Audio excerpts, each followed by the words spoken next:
என் பின்னாடி குழந்தைங்க விளாட்ற சீசா, அப்புறம் ஸ்விங்கு, அப்புறம் இந்த சலுகைன்னு சொல்லுவாங்க, இதெல்லாம் நிறையா இருக்குது. இதெல்லாம் ஃபஸ்ட்டு நீங்கள் எக்ஸ்ப்ளோர் பண்ணும்போது எப்படி இருக்குன்னு யோசிச்சு பாருங்க. எவ்வளோ பயந்துருப்பீங்க. ஆனால் எந்த தைரியத்தில் போய் உட்காந்து ஆடினீங்க?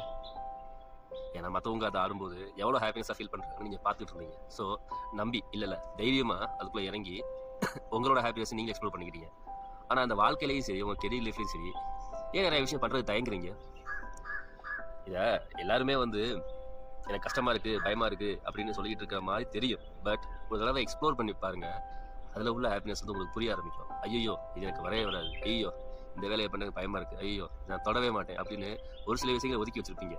அதை சீக்கிரம் எடுத்து ஒன்ஸ் ட்ரை பண்ணி பாருங்கள். இதுக்கு முன்னாடி இருந்தவங்க எப்படி அதை ஹாப்பியாக அக்செப்ட் பண்ணிக்கிட்டாங்கன்னு யோசிச்சு பாருங்கள். உங்கள் லைஃப் வேற லெவல். கான்ஃபிடென்ட்டா இருங்க சார், நல்லதே நடக்கும் சார், வெற்றி நிச்சயம் சார்.